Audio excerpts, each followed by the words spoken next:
delighted to see so many of you here. I know there are a lot of interesting events during the Paris Arbitration Week, but I am certain you're in the right place at the right time. In today's hype around AI, what it does or doesn't do, how it may turn us into superhumans or overtake humanity, today's panel is a fresh perspective on whether and how machines can help us make better decisions in general, and in particular in the context of arbitration decisions. Humans suffer from cognitive limitations and have limited decision-making capabilities. Yet the question arises as to whether machines, or AI, can help us address these limitations, and if so, how? To tackle these close to existential questions, we have an amazing set of speakers today.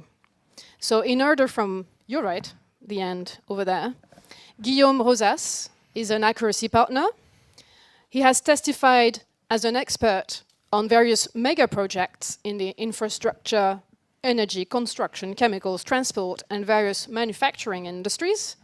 He leads a team of data scientists here and developers to develop accuracy's proprietary solutions to support the analysis of the time and cost aspects of these disputes.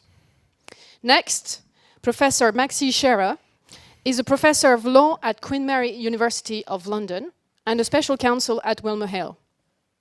She has practiced international arbitration for over 20 years and represented clients, served as an arbitrator or legal expert in more than 120 commercial and investor-state arbitrations. Maybe she is the AI in this room.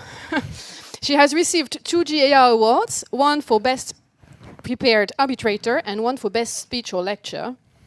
The latter being based on a keynote she gave in 2018 on how artificial intelligence will change dispute resolution. So when we were all celebrating the royal wedding of Prince Harry and Meghan Markle, she was already thinking way ahead about AI. In the center, Callum Mackenzie is Accuracy's Senior Optimization Specialist. He has worked in Accuracy's construction projects dispute and advisory practice across diverse sectors and industries. He has a dual role in data science and programming with a focus on applying automation, natural language processing, and AI in construction projects and arbitration. Next, Samantha Nataf is the co-head of the international arbitration practice of De Gaulle Florence here in Paris. She has extensive experience in arbitration. Amongst other things, she's one of the list of arbitrators in the ICC French National Committee, the Korean Commercial Arbitration Board, and many others. She's a member of also the ICC Commission of Arbitration and ADR, the French Arbitration Association. And finally, Michael Jeklik is an assistant professor and the director of professional skills at King's College London School of Law. He focuses on social cognition in decision-making, with special emphasis on optimization strategies in negotiation, and constraints on effective decision-making, including cognitive bias and debiasing techniques. So thank you all for being with us today. The panel discussion should last about an hour. Will be followed by questions from you, if you have any. And before we get started, I'd like you to take a vote. So if you can pull out your phones, you have a QR code here that you can scan. If you need, you have the Wi-Fi in case you have poor network. The question is, before we get talking, in your opinion, the benefits of AI-driven decision-making in arbitration outweigh the risks. You agree? You disagree? You would rather withhold your view for now? Or you don't know? Pick the third answer. We will hold on to the results for now and get back to them later. So I'll just give you a couple of minutes to answer the questions. You may answer it if you want, your panel members, if that's of interest.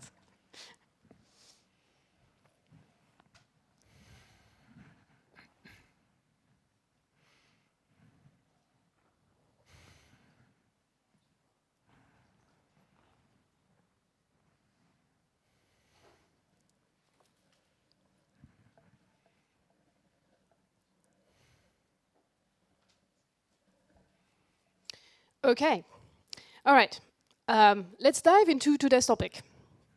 To get us started, I'll ask Colm and Maxi to briefly talk us through what sort of machines are we referring to today.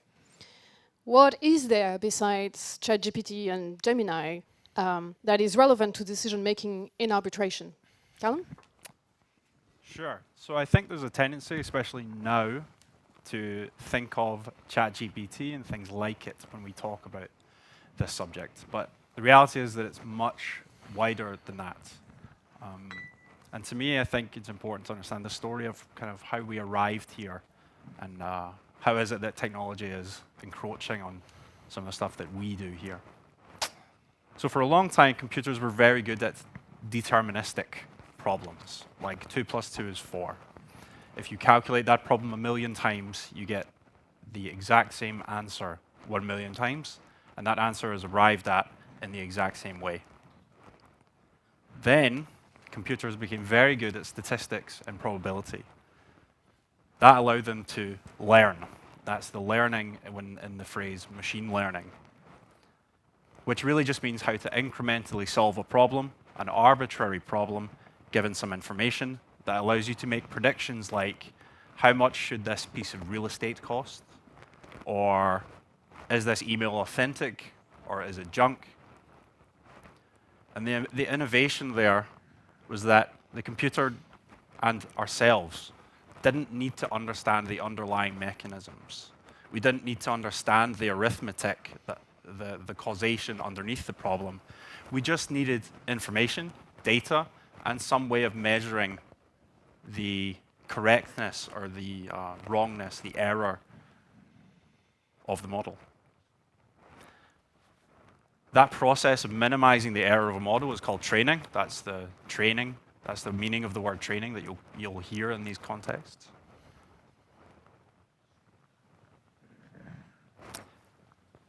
By doing that, by training these models, we do away with the idea that we have to understand what's happening underneath, and we let the computer figure it out for us. That gave us innovations like Deep Blue, DeepMind, which were huge breakthroughs at the time, which meant that computers could master games like chess and Go. That was a huge innovation, but these games had to be highly constrained. They couldn't be abstract. They required a fairly small amount of very hard rules in order for the problem to be optimized. But now computers can think and reason and digest highly abstract textual and image data, like legal documents. So this opens the door to many, many, many possibilities, as so much of our human decision-making processes can be understood as a kind of game for which we have information and for which there is an answer that we can measure the correctness or falsehood of. So if we think about arbitration, if arbitration is just a very sophisticated game in which we have the evidence and we have the award, can computers help us win this game? Can they help us win it more efficiently, more effectively, more of the time? And in doing so, can it help us be fairer? Can it help us be more efficient? And are those two things the same? As far as actual technologies, you have a suite of fairly simplistic, by today's standard, statistical models that can say, what's the probability that I'll win my case given the evidence that I have, all the way up to what we can imagine now as a reality not far off of LLMs handling your case for you, and we all go get jobs at McDonald's. So, yeah. Sure. So let me follow up on that. I'm not going to, of course, add anything to what Colm has said from a computer scientist perspective, but what I will try to do is give you some concrete example how this has been applied in decision making. And we're talking about today. We're not talking about the future at this stage. So what scientists and researchers have done in terms of decision making today is they have tried to apply exactly these types of machine learning mechanisms to predicting outcome of legal decisions. And there are two studies that are well known and discussed. One is with the European Court of Human Rights decisions, which was done in 2016. The data set was with 500 decisions.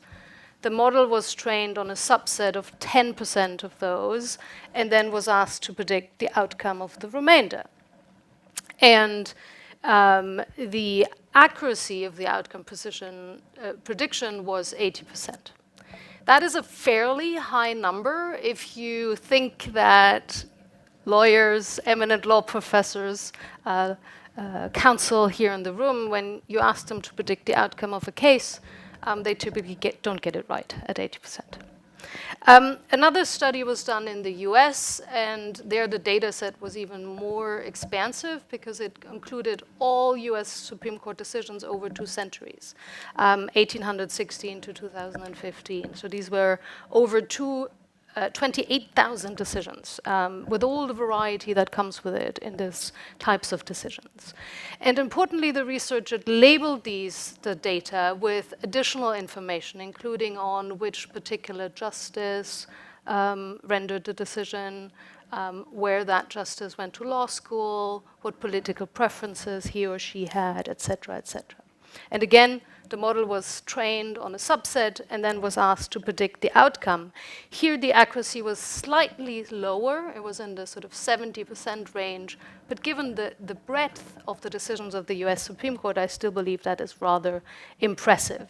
Now, I think we need to be a bit more specific when we look at the actual methodology of those models, which I've done in an article. And I think you can't replicate the methodology they have done in these studies, to predict ex ante the outcome of decisions in international arbitration. If anyone is interested in that, I can explain that later in Q&A or send you my article. But for now, I think we should stop here. This is, at least with today, is available in terms of studies and accuracy of decision-making prediction.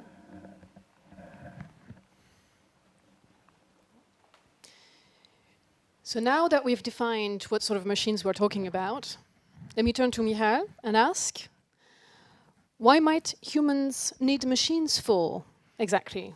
Or more specifically, what might humans involved in arbitration cases find it helpful to use machines when making decisions? Okay, hi.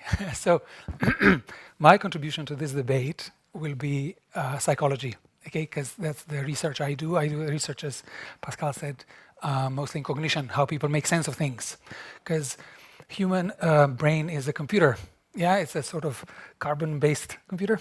Colin would agree with me on that. And there's a vast body of research in the past, say, 70 years about how we're not perfect decision makers, okay? There have been, I think, 4 or 5 Nobel Prizes on this. And there's just so much that I don't know. I quite challenging to compress this in 10 minutes, but I'll do my best. Okay, and so the claim that I will make is that, given the constraints of the human mind, and I will tell you a bit about those constraints in a second, I think that AI or machines or computers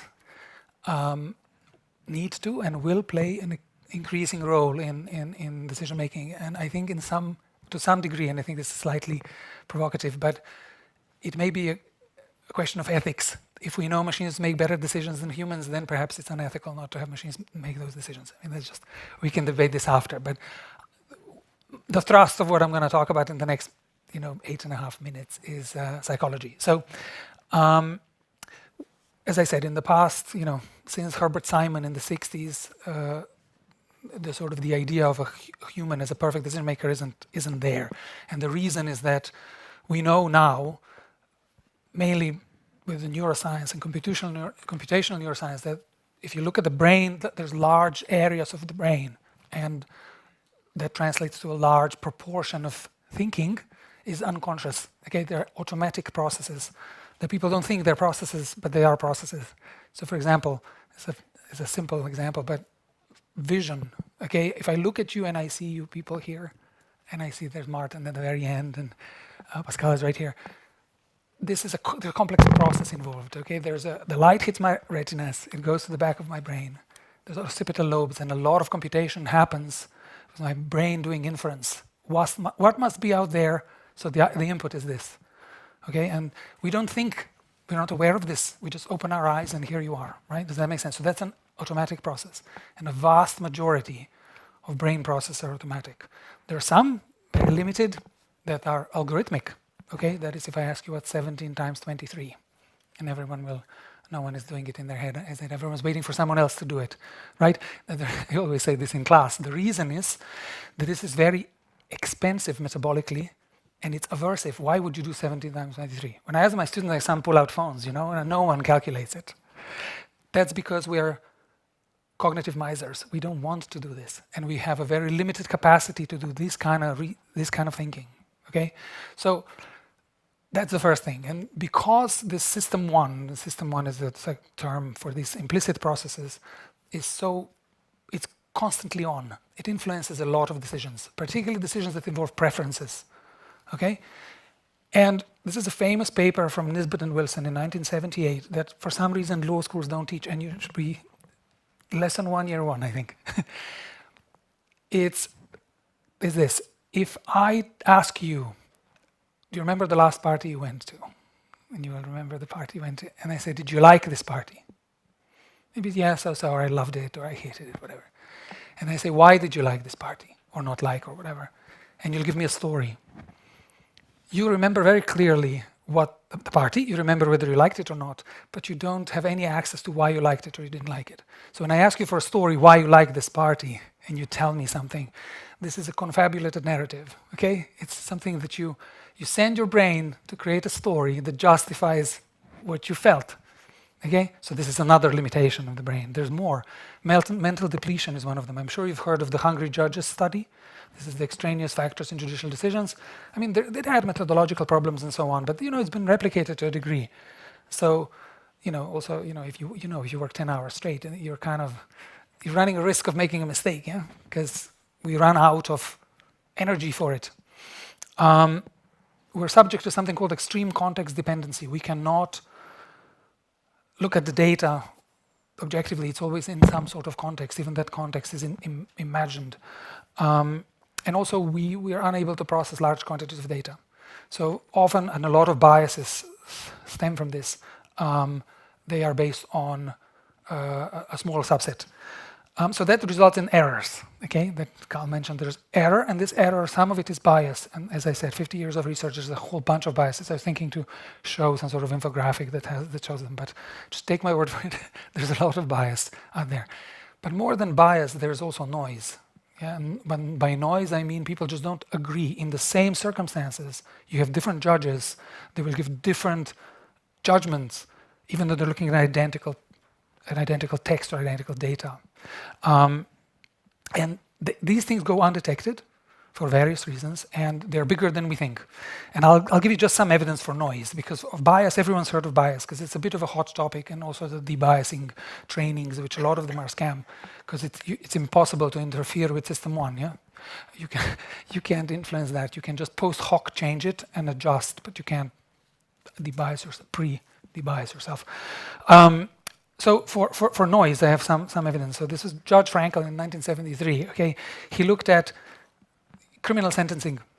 Okay, and he said there were two guys cashing counterfeit checks for $58 and for $35. Two guys. One got 15 years. The other guy got 30 days. Okay, it's virtually the same offense. 15 years, 30 days. For embezzlement actions that were similar to one another, one man was sentenced to 117 days in prison, while another was sentenced to 20 years. Extortion. Sentences varied from 20 years imprisonment and a $65,000 fine to 3 years imprisonment, no fine. Does that make sense? Okay, that's some evidence in the legal context. Judges looking at virtually same facts and giving massive levels of noise. And bias. Bias. There's, skin color, for example, is a massive predictor of sentencing. And the question then is, can computers help? And the answer to this is, evidence seems to suggest that they do. Since, again, 60s, it's well known that the most kind of primitive form of machine learning that Carl mentioned, the sort of linear models, they do better than humans in predicting cardiac disease, cancer, hospital stays, credit risk, infant death syndrome, career satisfaction, basal recidivism, presentation success, and so on. They're faster, cheaper, not context dependent, they don't overfit, they can process a lot of data objectively. And yeah, they're not subject to the subjective variations, right? There's one famous study in radiology in medicine. There were radiology experts looked at, X-rays of lungs, and with, a shadow, is it malignant or is it not? And then, they take malignant, non-malignant, and then 3 months later they gave them the same scans, and they contradicted themselves in 20% of cases. Well, that's kind of worrying, Like if you're terribly sick or something, you go to the hospital, they will use some sort of predictive model to see what treatment is best for you. So yeah, just for clarification, I'm not talking about ChatGPT here. So much as ChatGPT is kind of predicting the next word. It can't really reason, but I'm talking about more the sort of models that look at the data and they look for relationships between variables. And this can be sort of simple linear models that you can audit and more complicated models that do more complicated curves. But the idea is these things will outperform people. And they outperform them, I think, even now in most cases, domain-specific. And as AI improves, I think it's going to be hard to not use that, either for persuasion purposes, so advocates in the arbitration procedure. If you're going to do a better job employing some sort of AI, then everyone will be using AIs. And as a judge, as long as the role of arbitrator, as long as the role of arbitrators is not to just resolve dispute, okay? As long as the role is more than that, just resolve them fairly or resolve them accurately, then I think it's a question if AI can, or maybe in the future it can do a better job, then I think we will probably have to use them. So then, is it possible that in the studies that show that the models were right 80% of the time, the remaining 20% maybe were wrong decisions, as in the humans actually made the mistake, not the prediction? Just putting it out there. Now, turning maybe to Guillaume and Samantha, you've been building even those models in the case of Guillaume to be used in arbitration cases. So what can you tell us about what you've been seeing recently and how do you see that evolving? And then, Maxi, if you've got a point as well. You want to start? No, please. Sorry, I didn't. Should I start? Yes. Good afternoon, everyone. So in my case, I came to use AI and anything computerized quite late. I think I was already in my 20s. So I am still, it was some time ago, but I am still new to that. I am still learning. What I can say is that as an arbitration lawyer, you have to handle sometimes, especially in big construction cases, massive amounts of documents. And I remember when I started as a young associate, my career, spending nights working, for instance, on discovery, reviewing thousands of documents every night for weeks to address document production requests.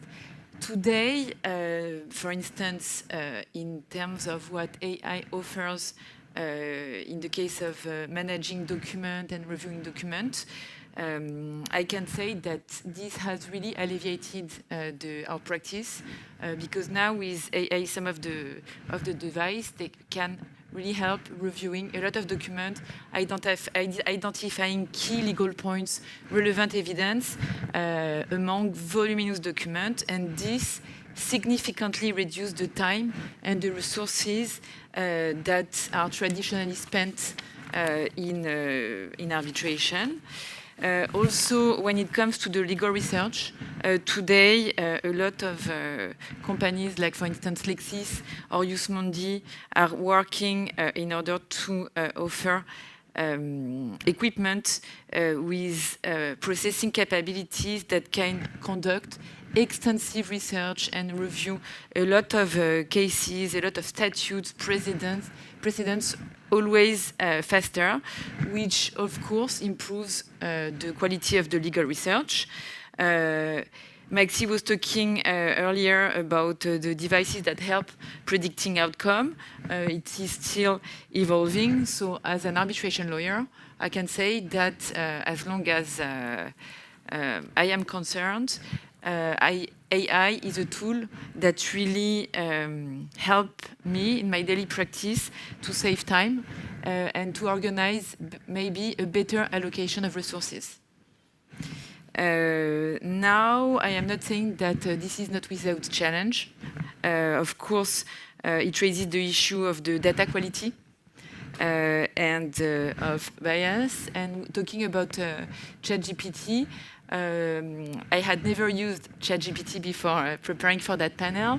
I am currently preparing an article on the extension of the arbitration agreement. So I entered the subject of the article I am preparing in ChatGPT, and there was a lot of incorrect data. For instance, I learned that there is a French arbitration code. So this is what I understand is called hallucination of AI. So, but I guess it is still developing. I was also thinking about ethical concerns in terms of confidentiality, data privacy. And I think that another issue, and I think it particularly applies to me, is the question of training lawyers. And I believe that lawyers, I mean, as far as I'm concerned, but I've been reluctant for a long time to open up to what it can bring to me, how it can help my practice, how it can help me to manage more efficiently resources. So I think that training of lawyers is also a critical aspect of integrating AI in the life of arbitration lawyers. And a question that I had and that I wanted to ask, if I may, Michael, I was thinking, because I think there is also a metaphysical aspect, like in the sense that justice, by definition, should be, or isn't it a human... and I was thinking about the Solomon judgment, for instance. Okay. The Solomon, yes. Okay. Sorry. I have a lot of opinions on this. Okay. This is I think this is Some a very relevant unfounded. question, but let's come to it when we debate. Sure. Thanks, Sam. You? Yes. Were you done, Sam? Yeah, finished? Yes. Okay, thank you. So yes, I'm the expert at accuracy, so I will use my experience on construction project involving construction arbitration in order to illustrate how we use AA today on our case. Yes, we are using AA. The technology helps us to deal with the main challenge we have. On these cases, at the very beginning of the proceeding, we received a very huge amount of information, as you mentioned, Samantha, very different format of document, but I think the quantity, the amount of information is not the main issue. The main issue is the lack of structuration of this information. And when I say lack of information, the issue is really the fact that you cannot have an idea of the content of one document if you do not open it. So it means if you do not have an assistance, you have to open each and every document in order to know the content. So really, the IA can help in this situation. Maybe one remark before developing relative to the definition of what is IA and not. I wanted to ask the question: Are we always aware we are using IA when we develop in the decision-making process? It's quite obvious if you are supporting by a tool as an expert, as a lawyer. But today, when you are working on project evidence, some project evidence has been produced by AA because the software developers that develop some solution on the project, they provide to the companies, the owners, the contractors, some tools that can generate some letters, some notice of claims, some progress reporting. So this information may have already been biased by the IA used in order to build the raw data, the evidence from the project records. And I think it has the question of the traceability. Today, do we have this capability in order to identify the evidence that has been built by AA and we are using to support our analysis? So it's one of the challenges when we review the evidence on a case. So I said, yes, the AA could help to review this huge amount of data, unstructured.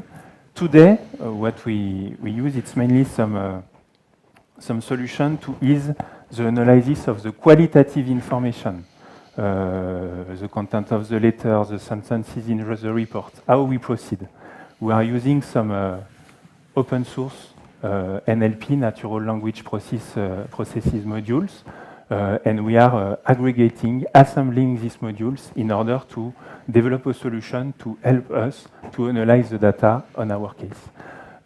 It's the way we deal with, for example, confidentiality matters, because today we cannot train an AA based on confidential information. So we use some modules trained on public information. Usually it's Wikipedia articles, some web pages, and we apply this solution to the specific set of data we received on our case. The idea is not to perform the analysis instead of the expert. It's really to support us, to provide some idea to challenge what we found reviewing the document manually by human experts, and at the end to increase the quality of our analysis. And in fact, when we have this use of the AA, I think it can be seen as a solution in order to allow the expert to spend more time on the art of the expertise instead of dealing with structuration issue. When I speak about analysis of qualitative information, then I think the next question that comes is, are we able today, or is an AA able to draft an expert report, full expert report? If you ask the question to ChatGPT, the answer will be yes. And to give some credibility, so the software, this tool is smart, because to give some credibility to this answer, just after it provides a list of inputs that is required in order to prepare this report. And I found this list of input quite relevant. But if you try to challenge the tool saying, are you really sure you are able to do that? The answer is more balanced. And you understand that he cannot write a report without a human expert. He's just here to assist you. And the really strength of the tool will be to structure the reasoning based on the output of the analysis you will provide and not on the raw data, and also in drafting some section of the report, so transforming the key ideas, the key arguments into very long paragraphs. So, of course, the answer today is no. We cannot draft, it's my view, we cannot draft an expert report with only an AA, but it can be useful, and it's the way we use it, maybe to draft some specific section.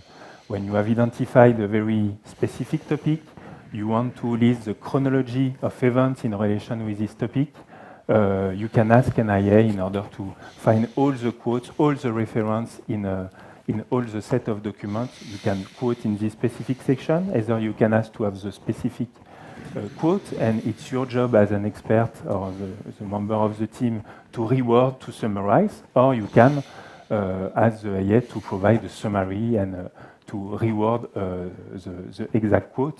And in that second case, the work of the IA needs to be checked, of course, and you can consider this tool as a member of the team. When you have a member of the team, it's here to challenge your work, in order the work needs to be reviewed all together, in order to be at the end of your expert report, in your expert declaration, to say that all the opinions that are developed in this report are your own, and it's the same for the information provided by this tool to ease our analysis and increase the quality.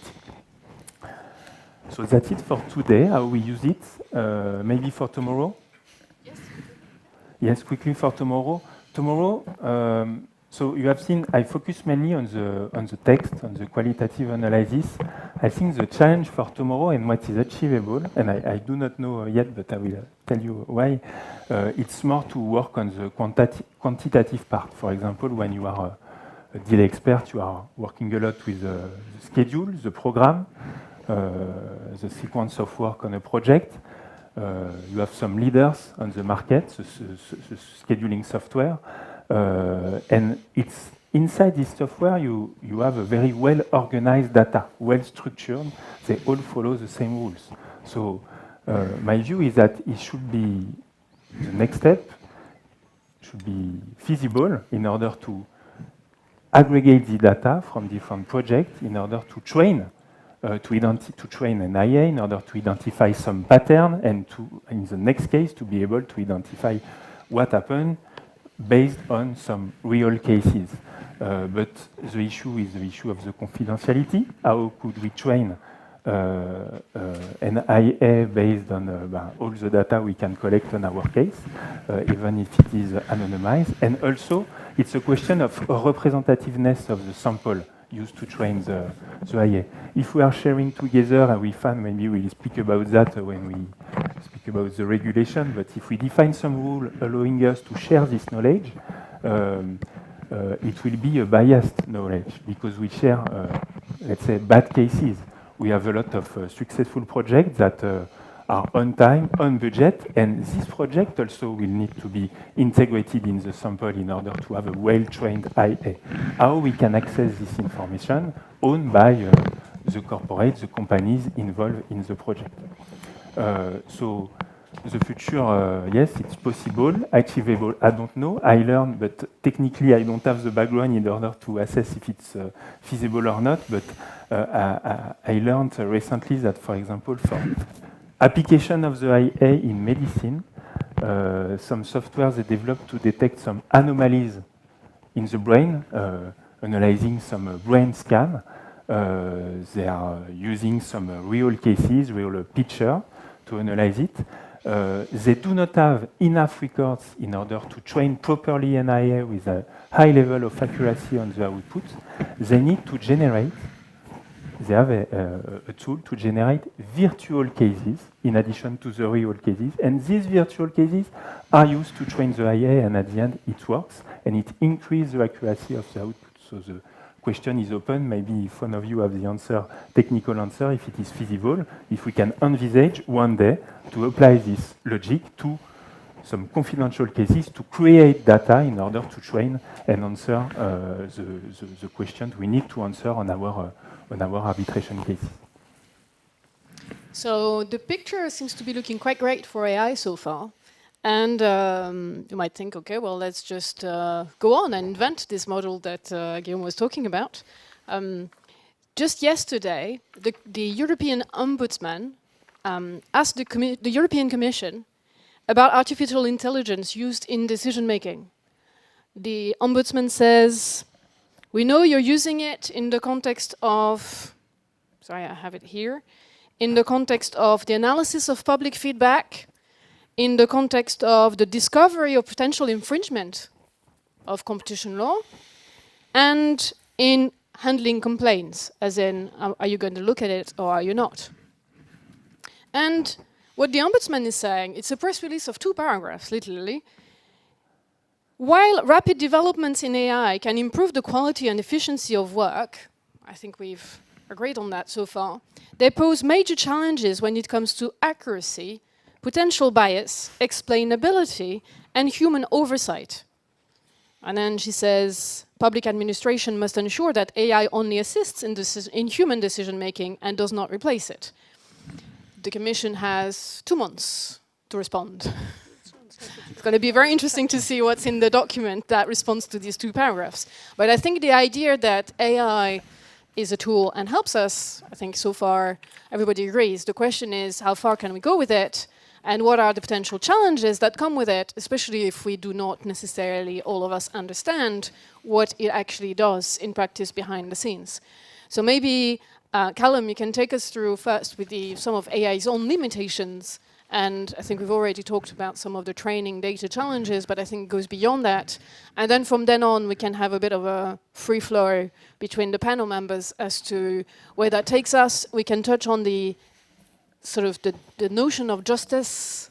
Does it actually mean, in most judicial systems in the world, the fact that it's a human making the decision? Would we be okay, actually, with a decision but is a machine-based decision imposed on us? The notion of fairness comes up. So maybe we can touch upon that as we go along. So maybe Callum? Yeah, I think that one of the first things we have to do when we talk about technology like this is to de-propagandize ourselves. When we use the term AI or AGI, it's not a term of science or even a term of art, it's a term of propaganda. We all have various stories in our minds that come up when we hear the term. So I propose to do away with it completely and replace it with something a little bit more neutral. I don't want us to focus on LLMs, but I think it's very instructive because it's the most powerful version of the general approach of letting computers figure out problems for us. ChatGPT is not a truth machine or a falsehood machine, it's a bullshit machine. And I mean that philosophically, I'm not saying that to be inflammatory. In order to lie, you have to know or be aware of or be interested in the truth. But ChatGPT is just a very, very, very large spreadsheet on a hard drive somewhere that's interacting with a computer. So it has no consistent, reliable, objective connection with reality, which means that nothing that it says by definition can be true or false. It has to be bullshit. If that bullshit happens to be true, which it happens to be most of the time, that's accidental or happenstance or ornamental. It's not what the thing is. So in my mind, when I think about technologies like this, I think of them as bullshit machines, and that helps me contextualize them a little bit better than AGI, where all of a sudden you're thinking of aliens and spaceships and the Terminator movies and whatever else. So with that in mind, I think there are implications to that. If you accept that they are bullshit machines, and you do agree with me, which I'll assume that you do, if I serve you a meal and you're really excited to eat it, and then I tell you what's inside it and you don't want to eat it anymore, that tells you something about, should you be eating this? Is this thing good for you?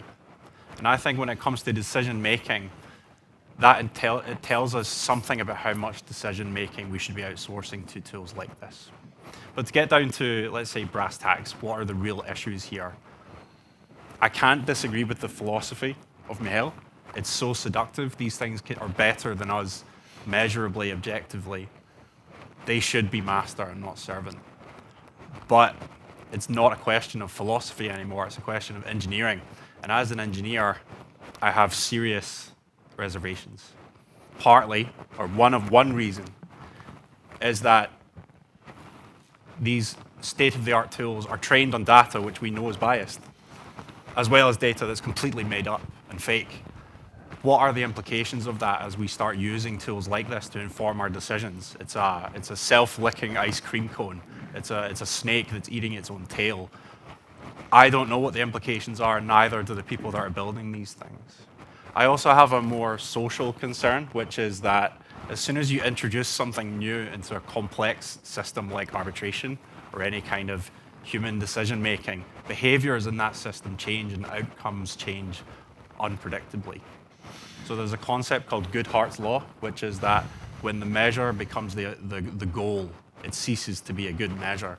So for example, in education, we may set a target that 90% of students should pass their exams. But as soon as that becomes the target, all you do is make your students pass their exams and education suffers.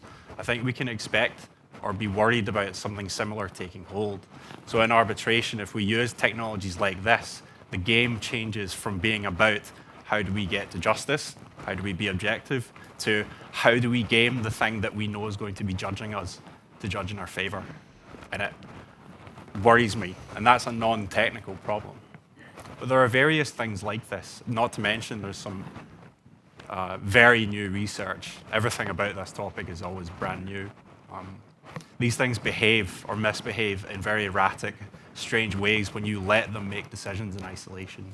So there was a study very recently that let machine intelligence make decisions and play a war simulation video game. And what they found was that these agents, these computer intelligences, when they played war games, had a tendency to strike first, escalate, and even launch nukes. But even more worrying than that, when they were asked to interrogate the reasoning behind why they made these decisions, the reasoning by which they arrived at the decision to launch the nukes was unpredictable and a bit weird. That, I think, is quite ominous when we think about the realities of using tools like this and machine intelligence in what we do, which says nothing about the philosophy behind it, that if there is something better at making objective decisions than us, then we should let it. So that's just a handful of concerns I may have. Yeah, sure. I largely agree with Callum. I didn't mean that we employ what we have now for everything, in particular not LLMs, because the LLMs predict the next word, they can't reason. And we use that when I do exams at university. We write exam questions in such a way that if students use ChatGPT, it gives them the wrong answer, okay? So, because it can't reason. If you give it a reasoning problem, it will report it correctly if it has it somewhere in training data, but if it has to reason itself, it's terrible. And that's not so much, I mean, and I'm more like, there are certain things that you can do now better with models. And given Moore's law, and how the development curve is hugely exponential, I think it's a matter of time when we have some more intelligent models. And we are trying to actually build something now where it's going to be the RAG bit, so that's a kind of large language model that uses a separate database that we're going to, and another model that's more kind of old school, just looking for relationships between data. And it will feed off that to just use it for language processing, but actually the wisdom is going to be in the model. That's what I'm saying is not LLMs, not now, more then. But if you think about how do you know you have bias? Like say in your organization, that's going to be provocative as well. How do you know there's bias? Well, you need some sort of a model. You go and you look at performance evaluations past 20 years, and you put a regression formula, you put gender as predictor, and you'll see. Do women do the same as men? It should be the same, but it isn't. Very often, they have lower salaries, they have lower performance rates, and so on. You see bias. You detect bias by models. You don't detect it by just having a feel. We had feel for hundreds of years, thinking there's no bias. There's total bias. Like I'm just talking about gender bias now. So yeah, that's sort of it. And it's a very interesting thing that you say that LLMs or models don't have direct access to reality. It's not that different from human brain. I mean, we're not going to go into this too much, but the dominant paradigm of brain now is that the brain is locked in a skull, okay? It has no access to any reality. It just has access for feedback that comes, and then the brain builds an inferential model of what must be out there to send these kind of signals. It's not different from models. I mean, there's different reality, yeah? It's a training set is their reality. It's not, we have physical sensations. And that leads us to the last point that I'll make and I'll stop, which is curating the data set is the key thing, right? You don't want a data set that, that's invented or fakes or I don't know what. That's the critical thing in part of developing, which is what you're saying, right? It's the whole point. And again, I'm not a technical person. My coding is limited to R to fit a statistical model, but this is, maybe I'm naive. You tell me if I'm naive here. Well, I just wanted to pick up on one thing there. You mentioned the ChatGPT tools, models generally are brains in jars, just like we are. The difference, I think, is that we don't have a choice but to accept that there is an axiomatic connection between external reality and how we act. But we know that most digital information isn't necessarily reliable and doesn't necessarily have a relation to objective reality. We're more in the real constrained world. than they are, right? Yeah. I agree with you, 100%. Again, just think about realities. These tools are now available. We're now awash with synthetic data as the kind of euphemism for it. It's just bullshit.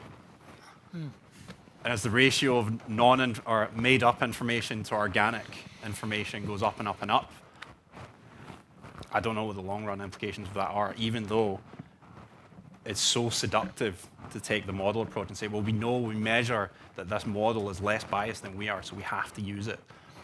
But the implications of using it mean that the models may be less effective over time because it becomes this snake eating its own tail. Sure. This is all very fascinating. I just want to pick up on a couple of things and try to make it maybe a bit more concrete for international arbitration lawyers and sort of getting it back down to the basics for us. Michael just said, how do you build your data set? I think that's, of course, one of our big problems if you're doing commercial arbitration, because you don't have access to the data set.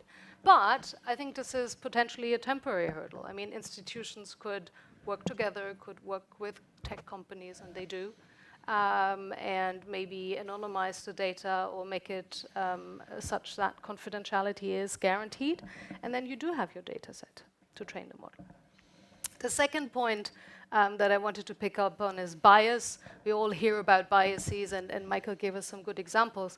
Maybe just to make it again a bit more concrete for arbitration lawyers, there is an allegation, I'm not saying I agree with it, that investment arbitration is inherently biased towards investors. Now, assume for a moment that that is right. I'm not saying it's right. Assume for a moment it is right. That means that the model that we build will inherently be biased in favor of investors. I think that just makes it concrete for me what the risks of them are. And then the third point, and Michael mentioned this, is reasons. And I think the importance is it's not about the accuracy only of the decision, despite the name of your firm. It is also about the fact that human decisions are the addressees of decisions. And so they need to be convinced. The party who loses needs to know why they've lost and how they can make it better. And this is where the reasons are so important. And so far, I've seen no model being able not only to accurately predict the outcome, but also to give reasons.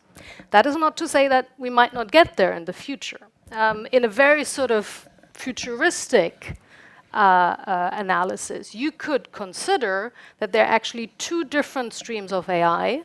One AI is to predict the outcome on a purely probabilistic basis and gives you the outcome. And then you have another AI stream, an LLM, a large language model, that provides you reasons that are intelligible for us humans and that would tell you why you've come to that outcome. What is important, however, to know that these two streams have no connection whatsoever. The reasons will not be the probabilistic analysis why the outcome was correct. The reasons will be something that we expect, which is, I don't know, clause 4 of the contract said so. So they will BS the reasons, make them up so that we can understand them, but they have no link to why you came to such an outcome. And we need to think about whether this is something we want to accept as a community. Can I say something? Can I say, okay, I like this a lot. Like, there's this. I'm not sure I do.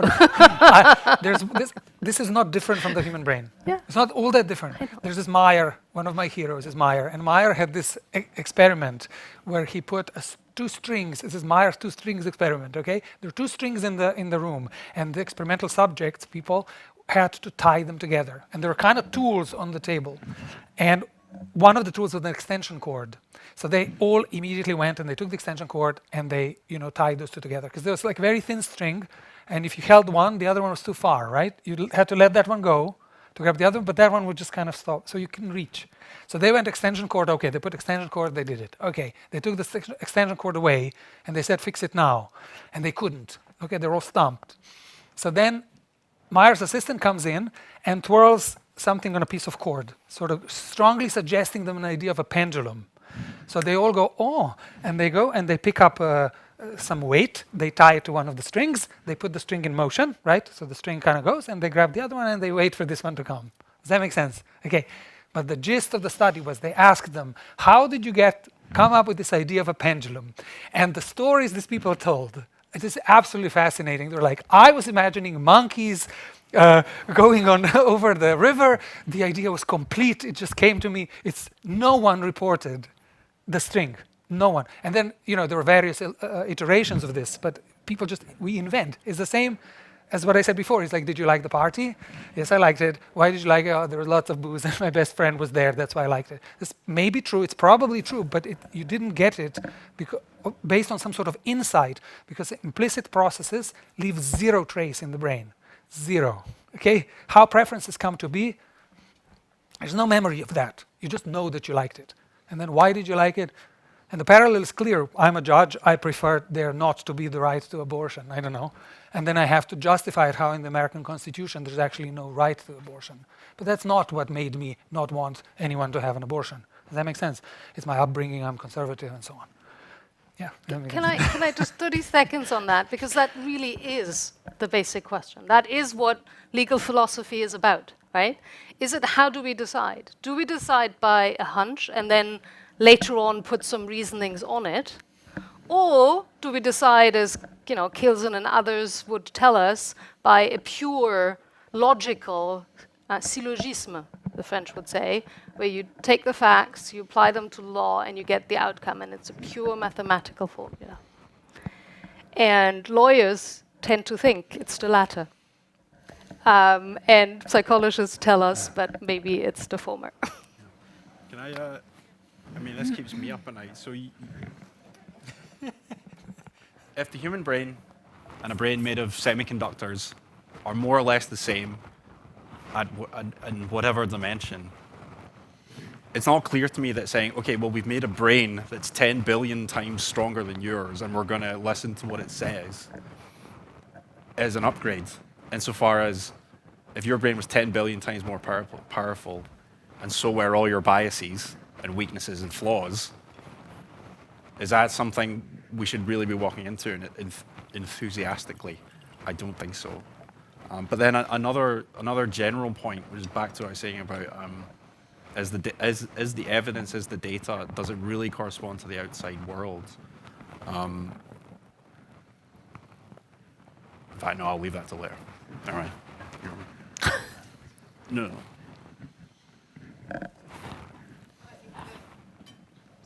So we touched on earlier very briefly on this notion of even if we manage to design that perfect AI, just for sake of argument, so one that doesn't actually have the human biases, we managed to pull that off, and it's not killing us. To think we're too stupid. If we manage that, would we actually use it? And if we were using it, how would we use it? Would it actually be something that most of us, all of us, any of us, would be happy to live with as a way of working as a collective human society? Any opinions on that philosophical question? I think you can look at it empirically and take the case of self-driving cars. We've had self-driving cars for maybe 10 years now, something like that. We know that they're safe. We know that they're statistically, empirically better, safer drivers than we are, and yet we don't let cars drive themselves for some reason. I'm not sure exactly why. Maybe it's right, maybe it's wrong, but we haven't done it. And I think there's maybe something instructive in there. We have a debate about that at law school and at King's, and there are two camps. There are two camps. One camp says, even if you had this perfect Solomon type of dispute resolution system, people wouldn't like it because they would want someone who has empathy and understands how it is to be you as the disputant to do it. So they wouldn't like it even if it's a perfect decision maker. That's one camp. The other camp says that's not the case, and that people just want a human to decide because we are all overconfident how great advocates we are. So if there's a computer, it's not going to take any of my bullshit. It will see through it. I don't want that. I want a human that I can sway. And so there's my counterparty. She also thinks she's going to do better than me. And because we're both, it works on this doubled overconfidence, that's why we'd prefer a human. But it seems that everyone agrees in our group that people would prefer a human adjudicator, even if you had a perfect AI. Yeah, I think there's a very instructive recent case that we had, construction arbitration, the debate around causation, COVID.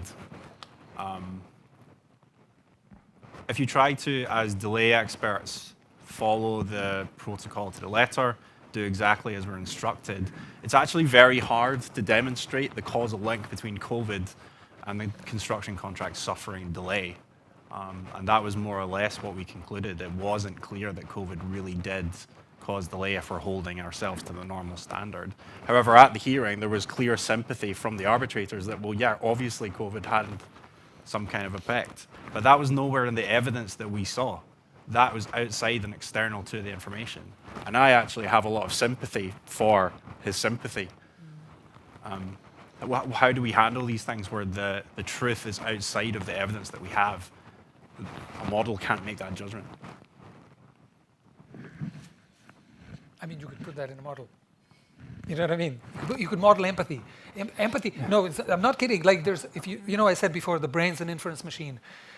Studies in schizophrenia, like why people are schizophrenic, there's just something, because the way it works, the brain first, all perception is top-down, not bottom-up. So you first have an expectation what you're going to see, and then the brain selectively tests this. Is this out there? And if it's not, it returns prediction error. And then there's a different differential hypothesis, and that goes rapidly, very, very fast, until you have a picture of what's up. Okay? So, and that depends on all kinds of things, like the estimate of precisions. And if this estimate of precision, so how much should you rely on a prediction error? If it's, for example, a dusk, and you just see this some sort of a mass there in the Austrian Alps, and you're wondering, you can't really see what it is. So all these hypotheses don't go, and then you rely on priors. You say, maybe it's a bear, I better run. Like, so it very much it depends on your beliefs about precisions. And the empirical analysis showed that very small errors in it make people severe mental health problems, like schizophrenia and so on, right?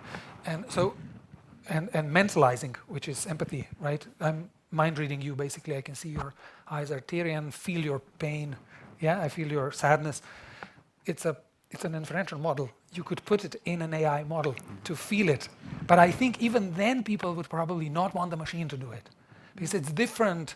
If someone whom you feel, I mean, in psychology it's called epistemic trust. You trust someone if you think that they know how it feels to be you.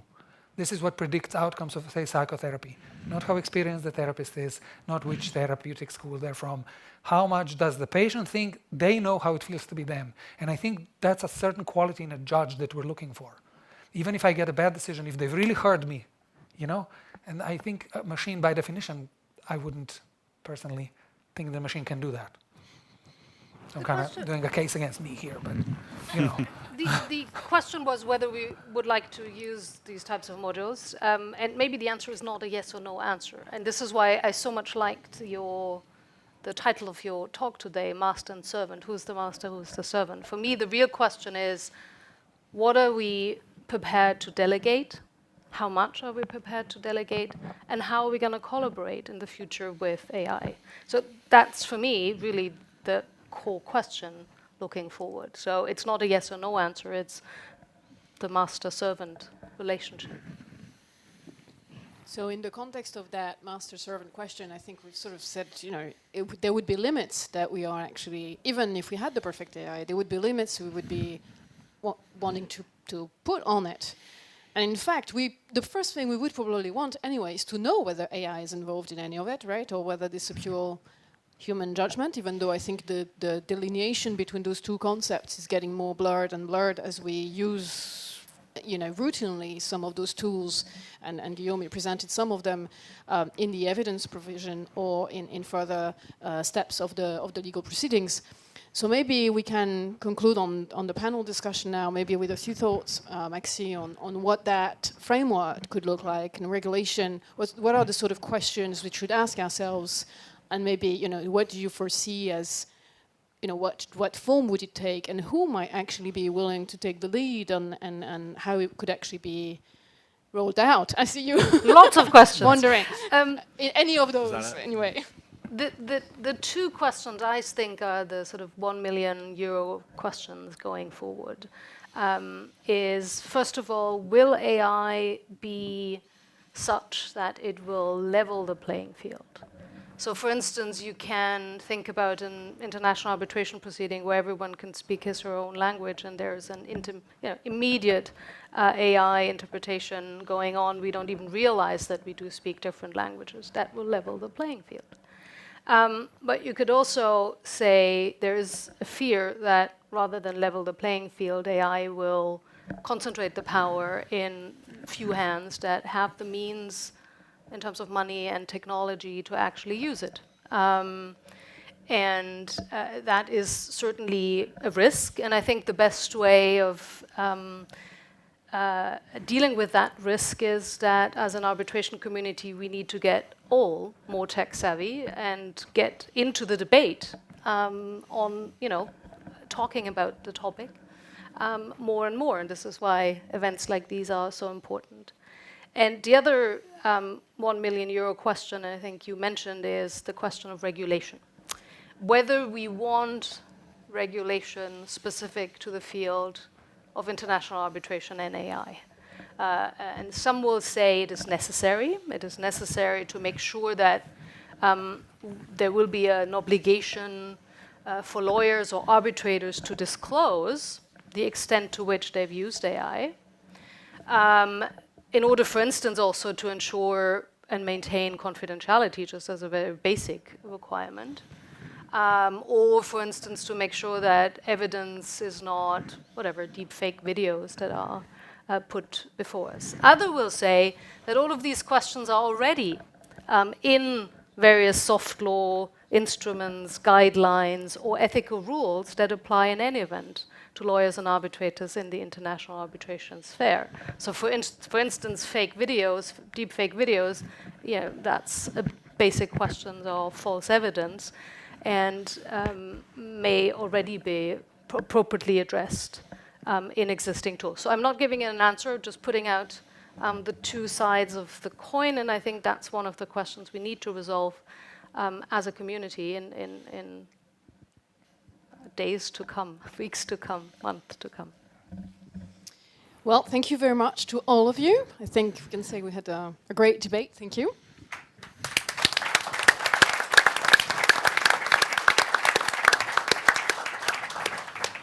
So we have time for a few questions. I see hands raising already. And we'll take a second vote after we're done with the questions. But Samantha has to leave at 6:30, so, I mean, you're excused, of course, if you need to leave before we're done, given that there seems to be quite a few questions. The gentleman that is already up. Let's start with, no, it's fine, it's fine. Just go ahead. Just go ahead. Okay. My name is Christophe de lawyer doing arbitration as arbitrator and as counsel. I don't use AI. I study AI because I'm curious. And the more I study it, the more I understand it, the more I think I will not use it and I will not recommend to use it. As was said, it's a bullshit machine. And we are today the victims or the goal of people who are engaged in a battle for power. So it may well be that we will use AI. We do it routinely on our phones, for example. But as regards our work, I suggest that people, and Maxi already said it, as lawyer, that we study how it works, understand what is a LLM.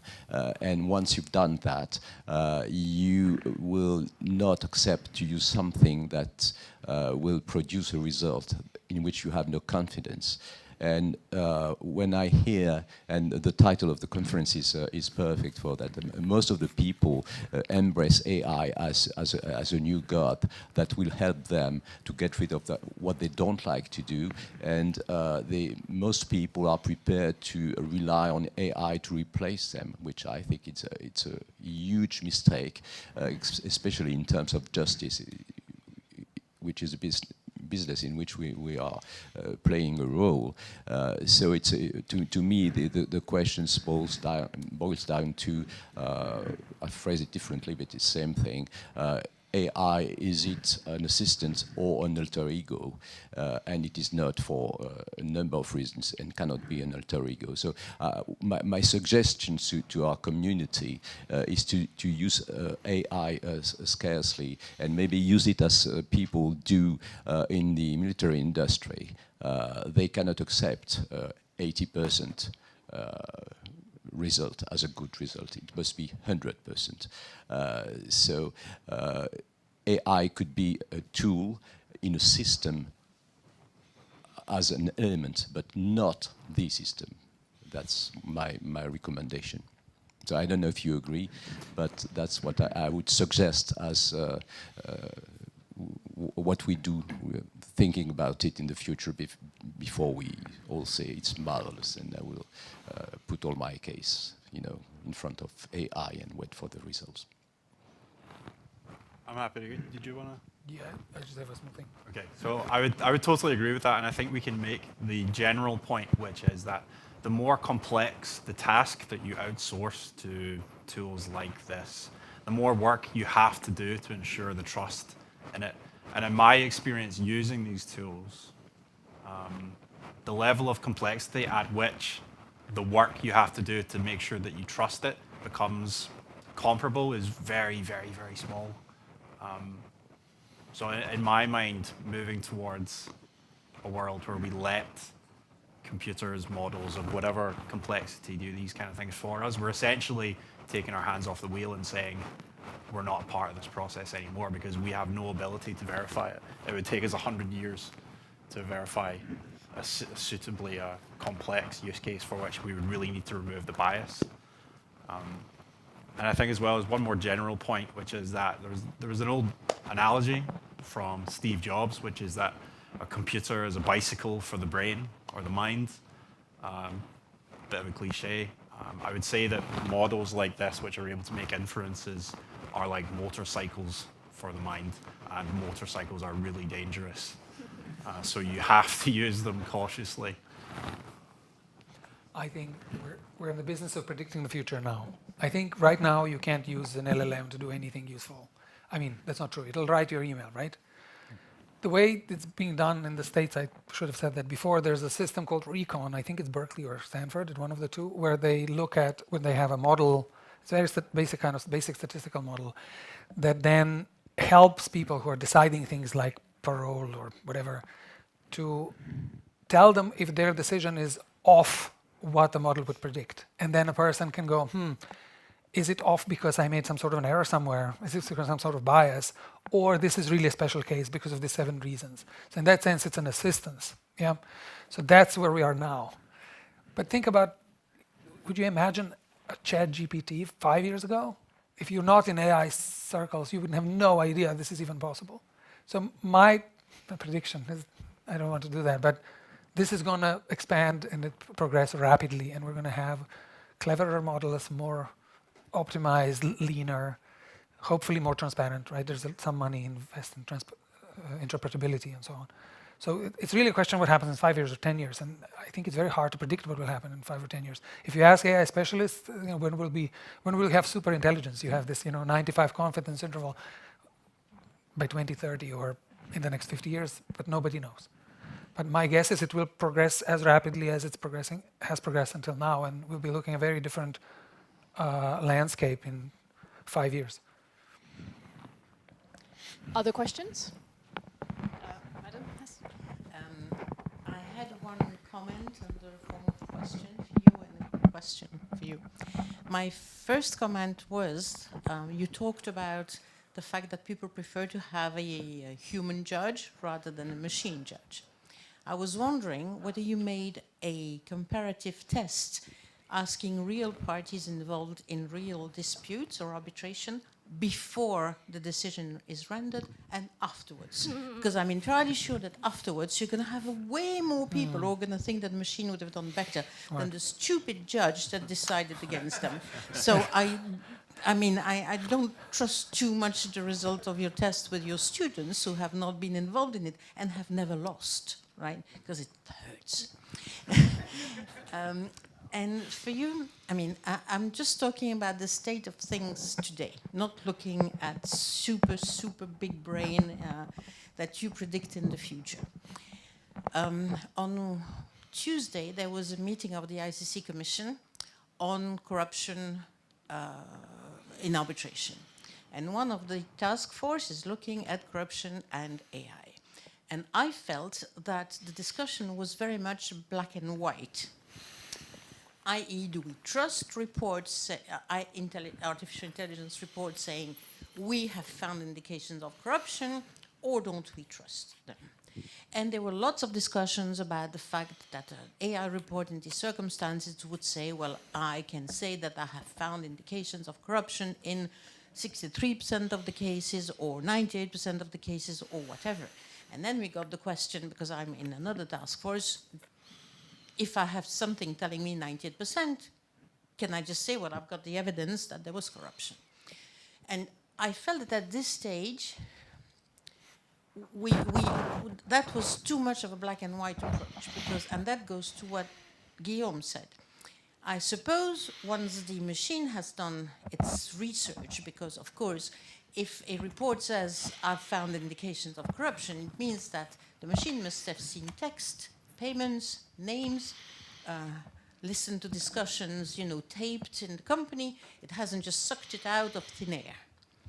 I suppose there is a way of annexing to the report everything that they have used to reach their 67, 63, 92% of certainty. Or isn't there? Because Guillaume, you said we can have quotes. As an arbitrator, I'm not interested in quotes. I want the whole piece of paper to see. Maybe when we reach total big brain stage that you mentioned, we won't need to do that because we will trust the results sufficiently that saying that I found it is enough. We're not there yet. So my question is, can we mix an AI report saying I found indication with a selection of what they have found to reach their conclusion, which would be an enormous help, of course, in sifting through the millions of documents sometime. Yeah, I'll take that. I totally agree with the point of it shouldn't be black and white. I think there are lots of narrow, specific contexts in which these things could be exquisitely useful. So, for example,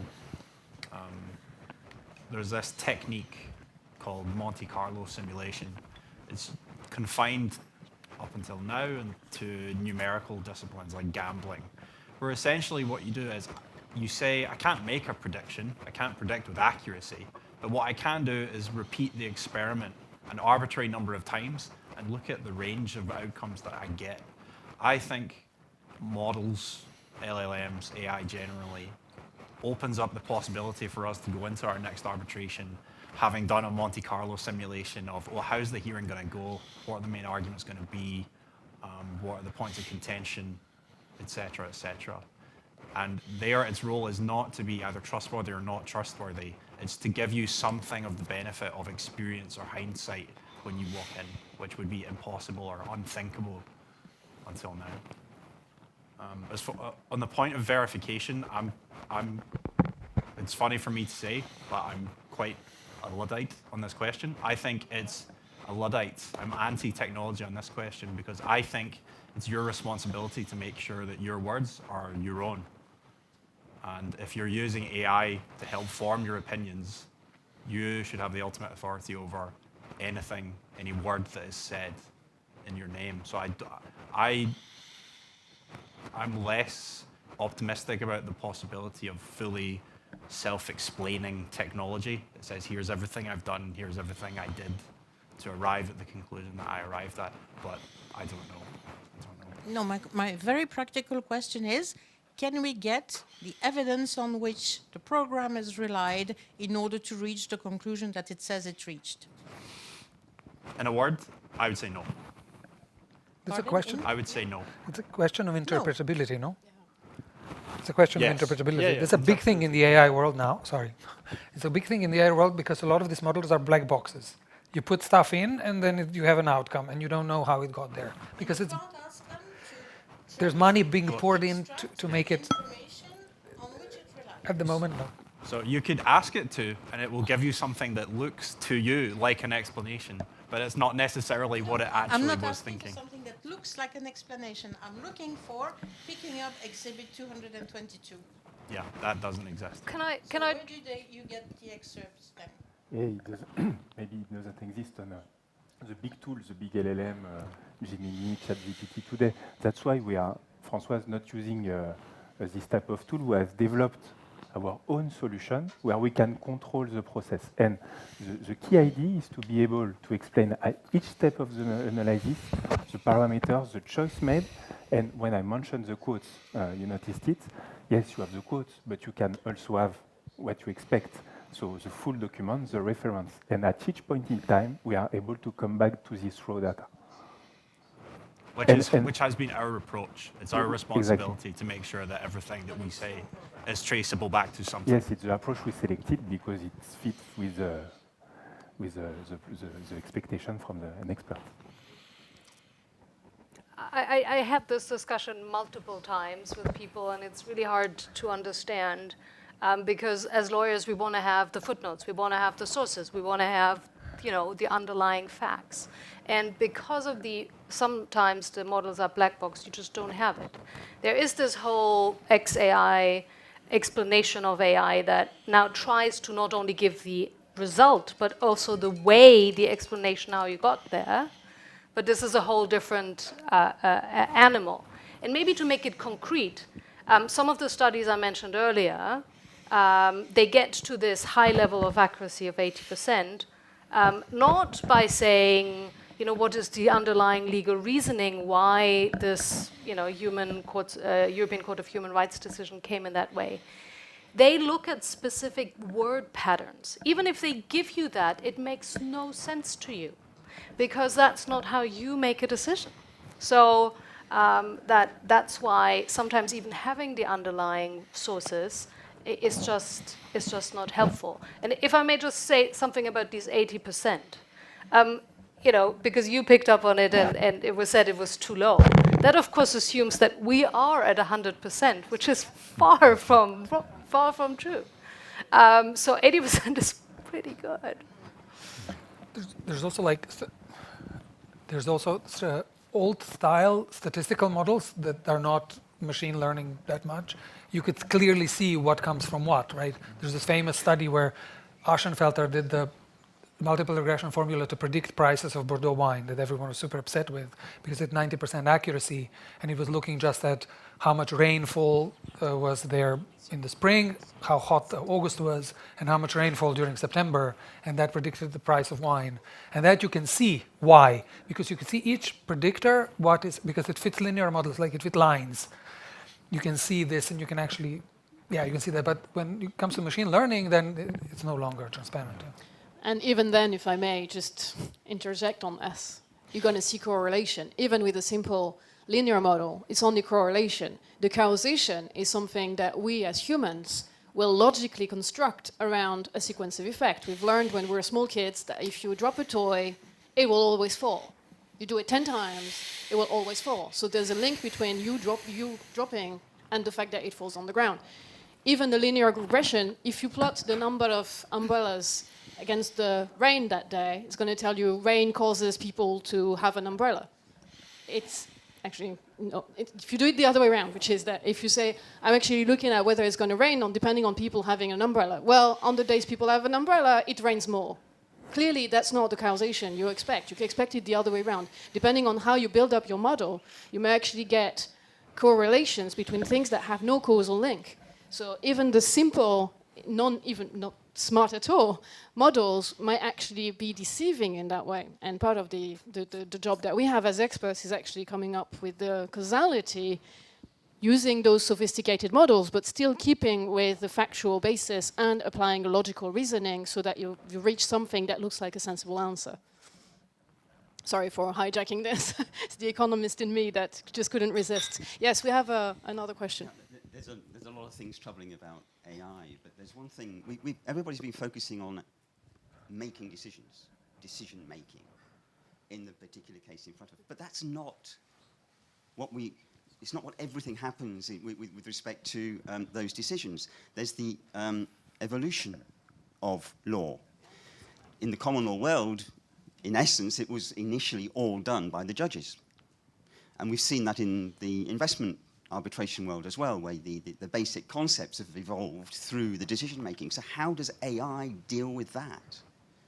Are we going to be having our laws legislated by AI? Are we going to put in place of parliaments in the rest of the world AI? Is that what we're doing? Yeah, I think there's a potential irony here where the invention of this amazing technology leads us back to a place where we essentially have an oracle that we just bring our problems to, and it gives us answers and we take them unquestioningly. That's not a future that I want, but I think we're flirting with it. Yeah, it's one of the real ironies of these breakthroughs is that the more we hand off, the more we're returning back to, let's say, ancient patterns of decision making. Can I ask the last two questions, please? And then we'll do the second vote and see what you guys think of the questions we've been dealing with tonight. Good evening. I had a question that relates to the previous one, actually. You talked about how AI can assist us in being more accurate or how to predict. Can a decision-making also involves being innovative? And this is what, I mean, this is what you were saying. Can AI in any way, can the models, it's a real question, can they help in being innovative? How? And if not, isn't it the limitation and the safeguard that we all have? At the end of the day, we would like human interaction in order to think out of the box, especially in cases where, in circumstances where I understand that data is, AI is fueled with existing data. So, yeah. Let's take the question over there so that we have the last two and then we'll close. You have a mic? Yes, my name is Mihnea Sararu. I'm a Romanian counsel. And I have a question for Professor Scherer in particular. When you were discussing, I was realizing that here in France, the law was based a lot of developments or concepts that didn't exist in the law. And because some judges were courageous enough to provide decisions that were contrary to the practice and the existing legislation, people realized that those decisions were fair and therefore modified the law in order to put it in contrast. And there is a lot of examples. And I also remember a very famous case from the European Court of Human Rights. I think it was the first case where a country was condemned for torture, and unfortunately it was even France. And the France defended itself that 20 years ago a similar case against the United Kingdom was decided not to be torture. And I remember that in the reasoning of the court, they said if we would have settled France's case 20 years ago, we would have not found the torture. But if we would have judged the England's case now, we would have found that it's torture with the same law. So what I'm saying that statistics doesn't really determine decision, and probably what is the human element is wisdom. And maybe in the regulation we were going to detach some numeric elements that AI can help with the concept of wisdom. And my question is, what is wisdom and how we can protect wisdom as arbitrators? Or Thanks Maxi, for that question. I give you a few seconds to think about that $1 million question. But No, I'm happy to answer, actually. Yeah, no, because these two questions go together, really, because they both ask, how do you innovate in a system that is based on data? And data means data that exists, and data is from the past. And so a logical reaction is to say, well, that would mean we would forever be stuck in a certain system. Now, let me be a bit provocative here and put this to you. Remember when ECMEA came out, everyone was a bit, wow, we didn't see this coming. I suspect a properly trained AI model would have seen this coming. Not because they've innovated, but because they see something in the previous case law of the European Court of Justice, other things, patterns that we didn't detect, that a model would have detected and would have been able to say, the next case is going to go that way. And we were all surprised. Maybe not all, but many of us were surprised by it. So I don't think it necessarily means that we cannot predict how, what development or future it will be. But this is where, I think this is a difficult topic, and it's a great question. There's one. Can I say something? So there's a great movie you should see if you're interested in AI, which is called AlphaGo. If you've seen AlphaGo, you have to see it because it's about Google's DeepMind. Is it DeepMind? No, it's one. No, it's Alpha. Yeah. It's DeepMind that they train to play Go. And it follows, and we're all rooting for the humans, and this AI comes like Skynet and just beats everyone. And it's interesting on this question of innovation because right bang in the middle of the movie, there's a there's a match with one of the champions, human champions, against this laptop, basically. And this laptop does something completely unexpected. It lets go of the fight in the middle of the board for a lot of places and focuses on the little piece down there, which everyone's like, this is so crazy creative. And it was basically a calculation that it did, that it doesn't need all those points to win, it just needs those 5. And it focused. And it looked like something incredibly creative, but it was just based on the path, on the training that it could do. Also, yeah, that's it. I think that exactly that is this really interesting. You know the old thing about unknown unknowns and known knowns? Tools like this help us find all the unknown knowns, the things that we know or should know that we don't know, which is usually the part of the quadrant that everyone ignores. It turns out there's lots of knowledge that we have that we've just been too lazy to go find, and these tools will help us find it. But is that innovation? It's not really creating anything new, it's just picking some slightly higher hanging fruit. I don't know. Back to the philosophy, I'm sorry, but... The question, isn't law supposed to be predictable? Isn't that like the quality of law, that you can predict from the rules what the outcome is going to be? Yeah, but it doesn't. And everyone who's counsel knows this is a bit of BS, no? But my point is this, if I don't know, the prophesize here, but every decision can probably be better by a computer. Not now, maybe, but if the decision would be to change the law in some way, to be dynamic, to react to societal changes, new technology, I don't know what, I can't see why I wouldn't be able to do this. Not now, again. But then even if we take the very, very simple model, it just takes the info and predicts an outcome, and you take that as advisory, compare your read or assessment against what the model says. And where you differ, gives you pause. To me, that's the same thing as saying, well, when I say X and the model says Y, it's the model that's right, which is the same thing as saying the model is the master. And then de facto, it's the model that's the arbitrator, even if we go through the charade of going through a hearing, going to a court. I think that's a great way of leaving it for now and asking you to vote on the question that is very similar to the first one you had to vote on, just slightly different. So do you think we're moving towards more holy shit moments, or are we moving more towards more bullshit moments? So you can, I mean, it's obviously much more politely phrased, but it's the spirit. AI will do more good than harm in the course of arbitral decision making. Do you agree? Do you disagree? Or you don't know, and maybe you thought you knew and you no longer do? So anyway, choose one of the 3, and then we'll show the results of both votes, and then we'll call it to a close for today.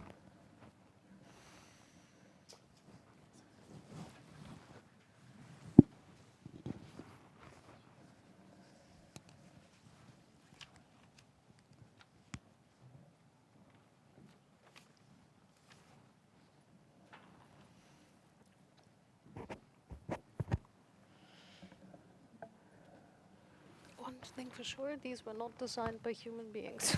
The chairs, yeah. Oh, maybe some bias, I'm not sure.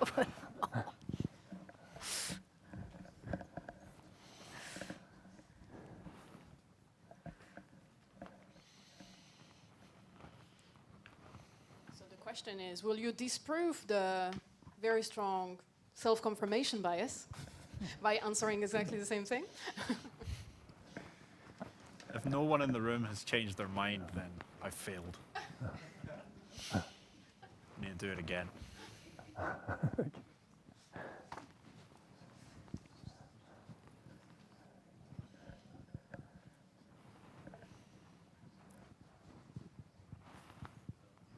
I was warned there is no AI involved in actually going through the results of the poll, so we have to wait for just a minute for the answers to come up.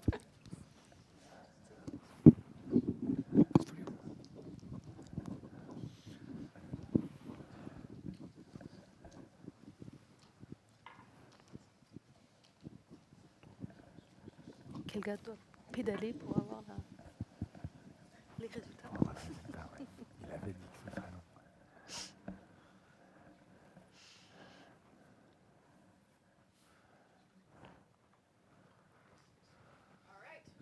So, To the first question, we had benefits of AI-driven decision-making outweighs the risk. 44%, yes, which is quite significantly more than the 29% that disagreed. And we had a fair chunk of people who sort of held up their opinion, which I personally think is quite, I think we don't know enough generally. So, and what would be the result of the second one? And you're even more, well, some people did some good things here, even more adamant that AI will do more good than bad, with 47%. We have a fewer people on the sidelines, and I think they mostly join the pro-AI camp. So we'll see where all this takes us. But nearly half of people think that it's going to do more good than harm. So let's hope that the appropriate regulation proves them right. Thank you very much for being here tonight.